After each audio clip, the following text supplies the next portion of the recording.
एक रोचक कहानी के लिए मुझे आज रात इसी बंगले में रहना था। वो डरावनी रूह कमरे से ऐसे घूर रही थी मुझे, जैसे उसे मुझसे कुछ कहना था।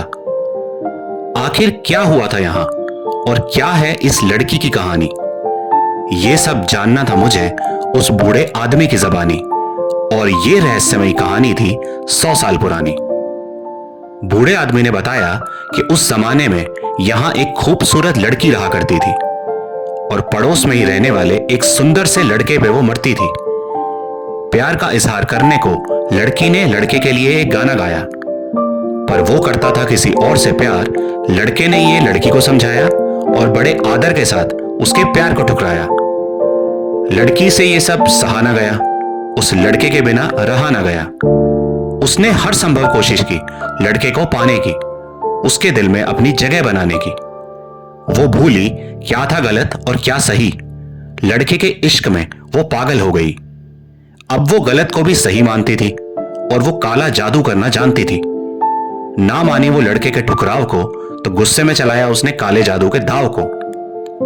एक मुसाफिर को पता चला उसकी ये चाल, तो वो बन गया उस लड़के की ढाल। लड़की के काले जादू ने लड़के को खूब सताया, पर मुसाफिर के पूजा पाठ ने उस काले जादू को हराया। जब काले जादू ने कुछ असर ना किया तो लड़की ने अपना बलिदान दिया। मरते मरते लड़की ने एक खत दिया लड़के के हाथ।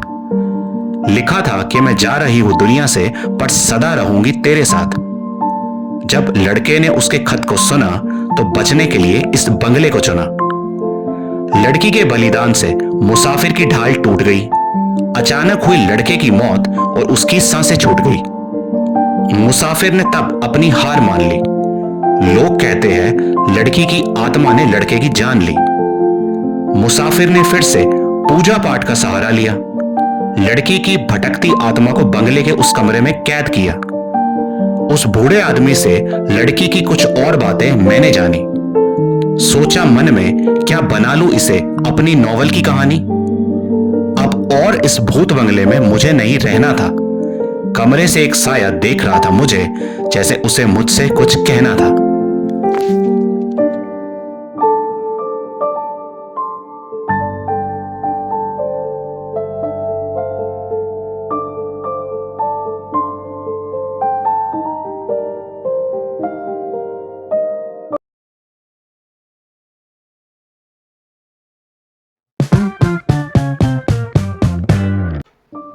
तो गाइस, आपका आज का टास्क ऑफ द डे बड़ा ही एक इंपॉर्टेंट टास्क है।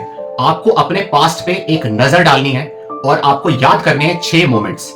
3 आपको ऐसे मोमेंट आज याद करने हैं जब आप अपने पास्ट में सबसे ज्यादा खुश और सेटिस्फाइड थे, और 3 आपको ऐसे मोमेंट्स को याद करना है, रिकलेक्ट करना है, रिकैप्चर करना है जिसमें आप सबसे ज्यादा दुखी थे। जब आप ये 6 मतलब के 3 खुशी के मोमेंट्स और 3 आपके दुख के मोमेंट्स को आप याद कर लोगे, तो आपको रीजनिंग ढूंढनी है, कारण ढूंढने हैं कि उन 3 मोमेंट्स में ऐसा क्या हुआ था, रीजन क्या था जिससे आपको सबसे ज्यादा खुशी मिली, और उन 3 मोमेंट्स में ऐसा क्या हुआ था, रीजंस क्या थे जिससे आपको सबसे ज्यादा दुख हुआ। देखो, हम अपनी लाइफ में चाहे किसी भी स्टेज पे क्यों ना हो, चाहे आप पढ़ाई कर रहे हो, आप जॉब कर रहे हो, या आप किसी और बिजनेस में हो, कुछ और एक्टिविटी कर रहे हो, हम कर रहे हैं ताकि हमको खुशियां ज्यादा से ज्यादा मिले और हमारे दुख कम से कम हो। किसी को पैसे से खुशी मिलती है, किसी को खाने में खुशी मिलती है, किसी को ट्रैवलिंग में खुशी मिलती है, किसी को काम करके खुशी मिलती है, किसी को किसी के साथ रहने में खुशी मिलती है। आपके XYZ खुश और दुख के कारण कुछ भी हो सकते हैं, बट आपको आज के दिन में रीजनिंग ढूंढनी है जो वो 3 मोमेंट जिसमें आप खुश थे, क्यों थे, ऐसा क्या हो रहा था उन 3 मोमेंट्स में, और इन 3 मोमेंट्स में ऐसा क्या हो रहा था, सोर्स क्या था जिसकी वजह से आप दुखी थे। जब वो सोर्स आप पकड़ लोगे, आपके लिए आगे की लाइफ की जर्नी आसान हो जाएगी, नंबर 1, और आप अपने आप को खुद को बेहतर तरीके से जान पाओगे। आप कोशिश करोगे कि इन फ्यूचर आपको ये वाले 3 दुख वाले जो मोमेंट्स है, जो रीजंस है, वो आप ना दोहराओ, या आपको दुख कम हो ऐसे आप काम ना करो। आपको ये भी आइडेंटिफाई हो जाएगा कि अगर मुझे खुश रहना है तो मैं इन रीजंस की वजह से सबसे ज्यादा खुश हुआ था अपने पास्ट में, तो ये मुझे वापस से दोहराना है, या मैं कोशिश करूंगा कि ऐसे मोमेंट्स मेरी लाइफ में वापस से आ जाए। तो ये है आपका एक सिंपल सा बेसिक सा टास्क ऑफ द डे, और ये था गाइस मेरा आज का वीडियो। अगर मेरा वीडियो अच्छा लगा हो, मेरे चैनल को प्लीज सब्सक्राइब कर लो, इस वीडियो को अपने फैमिली फ्रेंड्स में आगे शेयर कर देना, लाइक करना मत भूलना। आपका कोई भी सजेशन है, सुझाव है, आप मुझे कमेंट सेक्शन में बता सकते हो। मिलते हैं नेक्स्ट वीडियो में कंक्लूजन, एक भूत बंगला के कंक्लूजन के साथ। तब तक के लिए ऑल द बेस्ट।